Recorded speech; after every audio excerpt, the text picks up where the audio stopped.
There was a massive explosion. I mean, something the likes of I've never seen before. It felt like an earthquake followed by a huge blast that blew out the windows in this, what was once our studio. We understand that the hospitals are overwhelmed at this point. This is the absolute worst thing that could have happened to Lebanon at this stage.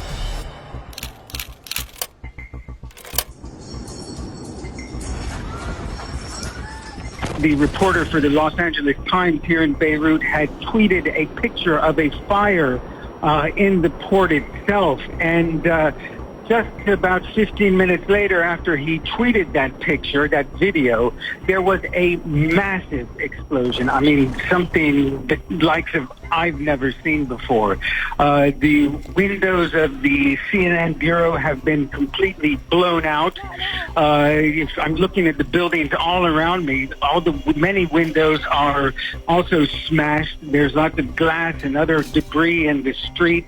There is still smoke rising from the port, and there was an odd red cloud hanging over the downtown district of Beirut.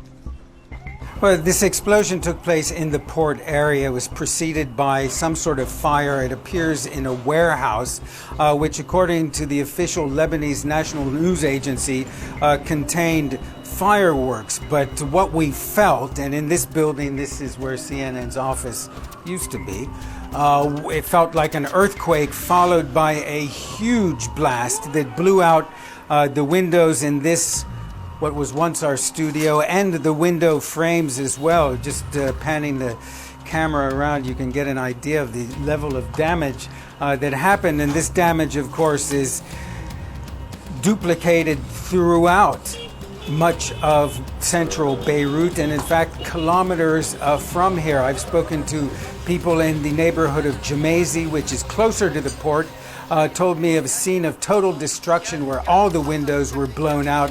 Car windows were shattered. We understand that the hospitals are overwhelmed at this point with the wounded. They are calling for people to donate blood if they can. I just got off the phone with a friend here in Beirut who said throughout the entire time she's lived here, through wars with Israel, through the civil war, never has she experienced and felt an explosion this large. And the same goes for me. I've been through wars here, civil wars, nothing along the lines of this explosion. I can still hear sirens just outside me in central Beirut. And so clearly there's still an effort to pick up as many of the injured as possible. There's no question there are hundreds of injured, dead. No doubt there are dead, but we don't know at this point we don't have any clear number of that. The authorities, challenged in the best of times, are struggling to try to come to terms with what has happened, to treat the injured and to get to the bottom of what happened this evening in Beirut. Initially, I thought it was an earthquake.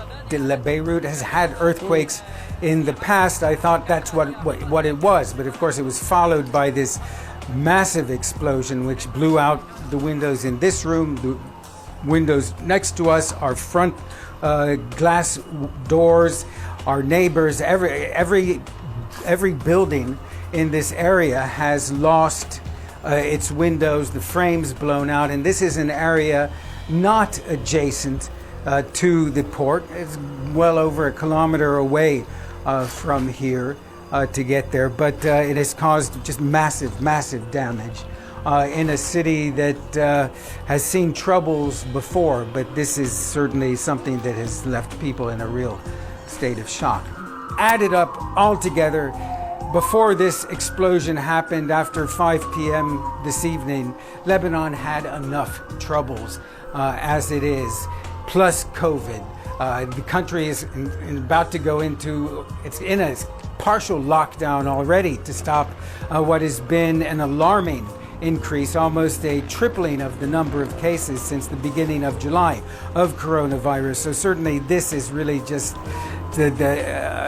hitting a country when it's down. This explosion that has happened, causing no doubt hundreds of millions of dollars in damage.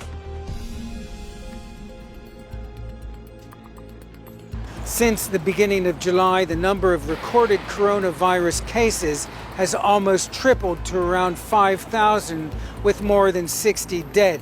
Now, these numbers, compared to many other countries like the United States, might seem very small, but given this country's social, economic, financial, and political crises, it may be something, if there's a serious outbreak, the country simply can't deal with. In March, Lebanon defaulted on a $1.2 billion Eurobond, the first time the country ever defaulted. Since then, the local currency has lost much of its value. Lebanon's government has never been able to provide its citizens with a reliable power supply. These power cuts are wreaking havoc with those already beleaguered hospitals, which are grappling with the coronavirus outbreak.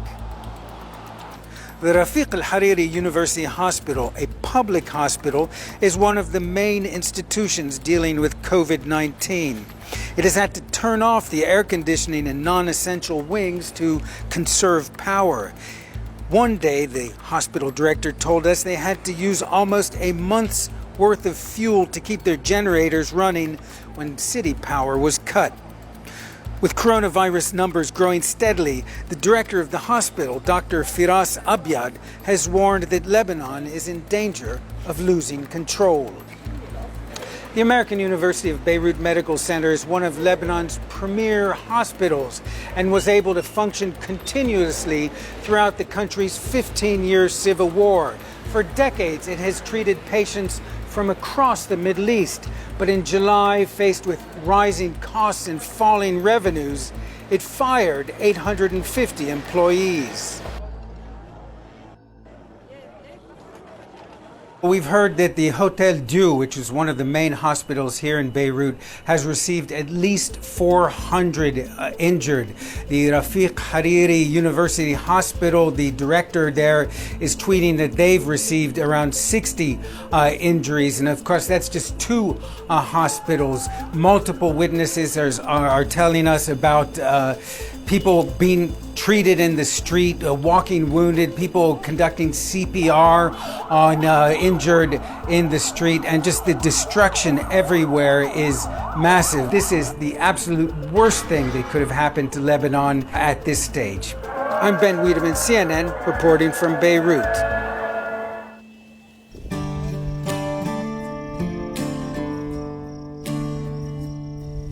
The town of Region is dying. I said, if someone doesn't do something, this community will be a dead community. I have a paved road from interstate to region. Now what do I do to bring people down 30 miles?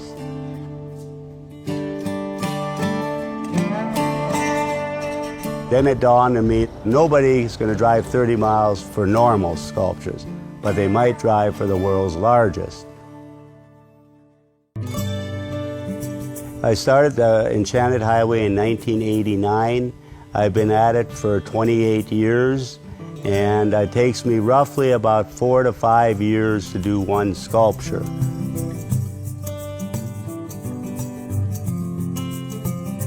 The first year, local ranchers taught me how to weld. I put in 8 hours a day to get one sculpture done. I use old oil well tanks. I cut them open and I flatten it out, and that's 90% of my metal. It's a passion project right now.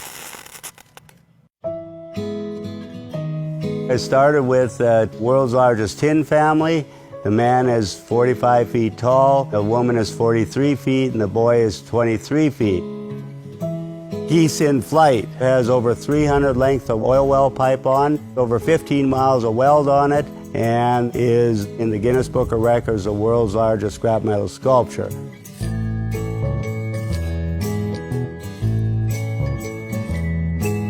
That's something I will continue on till I'm 6 feet under. And then I hope it continues on after that.